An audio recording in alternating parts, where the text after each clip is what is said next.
La Côte d'Ivoire, c'est le plus grand pays producteur de cacao au monde.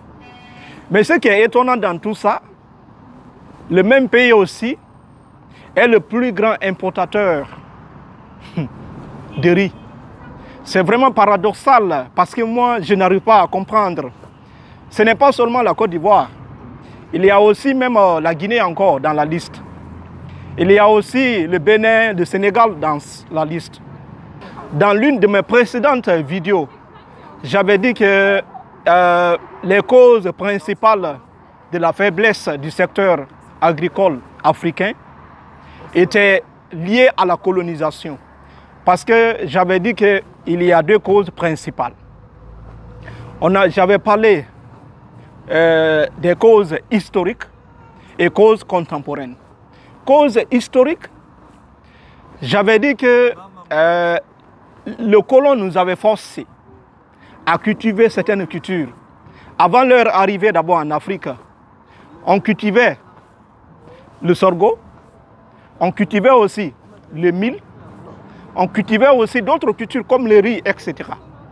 Mais quand le blanc est arrivé en Afrique, il nous avait forcé à cultiver certaines cultures qui étaient destinées à l'exportation, comme le cacao, comme aussi le coton, comme aussi l'EVA et tant d'autres cultures dont on n'était pas à mesure de les produire parce qu'on était concentré à certaines cultures qui étaient favorables. Quand ils sont partis, on continue encore à vivre dans la même logique, dans le même siècle. Moi, je pense que c'est vraiment important d'en parler. Parce que ça fait vraiment rire. On ne peut pas être premier producteur mondial de fonio. En même temps aussi, on est l'un des plus grands importateurs de riz. C'est la Guinée que je veux parler. C'est vraiment ridicule. Aujourd'hui même, quand on voit les pays aussi, simple oignon, on ne peut pas produire. Mais on produit aussi le cacao, on produit aussi d'autres cultures comme l'EVA, etc. Ces cultures, là aussi, on est vraiment numéro un aussi dans ça. Mais on n'arrive pas à produire l'oignon. Simple avocat aujourd'hui au pays. Bon, ce que moi j'ai vu, hein, on dit clairement que simple avocat, ça se négocie entre 15 000 et 20 000. Simple orange aussi. On est aussi obligé d'importer ça du Maroc, etc. On voit qu'il y a un vrai problème, il faut s'attaquer. On construit aujourd'hui des usines en Côte d'Ivoire pour maintenant transformer notre cacao sur place. Tout cela, je pense qu'on doit complètement arrêter de nous investir de plus dans ce secteur. Attaquons-nous aux vrais problèmes, les problèmes auxquels on est confronté. Le cacao là, selon même les études qui ont été faites, que seulement 200 grammes de produits chocolatés sont consommés par chaque habitant et par an en Côte d'Ivoire.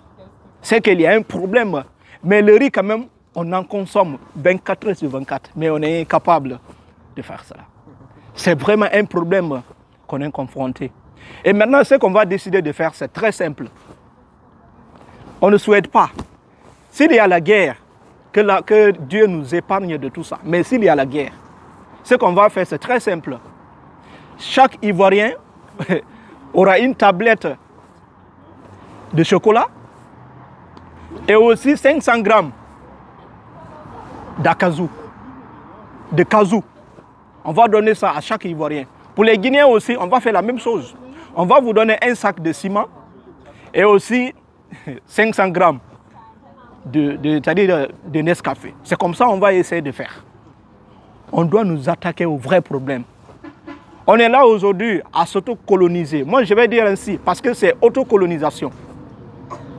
On est en train aujourd'hui de produire ces cultures, alors que nous-mêmes, on n'en consomme pas. C'est vraiment ridicule, je n'arrive pas à comprendre.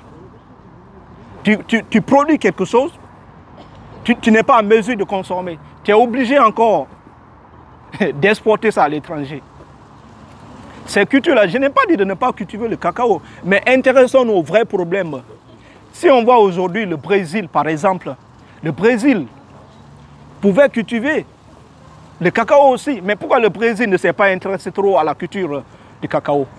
Parce que tout simplement, ils ont un calendrier bien précis. Les Brésiliens pouvaient produire le cacao. Le Brésil produit aussi le cacao.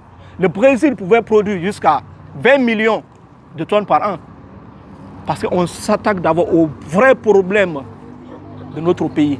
Les problèmes auxquels nous sommes confrontés pour résoudre. C'est vraiment important. Bon, laissez-moi aussi en commentaire ce que vous en pensez. Et aussi, n'oubliez pas de vous abonner. Ici, on ne parle que de l'agriculture. Si tu es passionné des sciences agricoles, abonnez-vous massivement. Merci, merci et merci.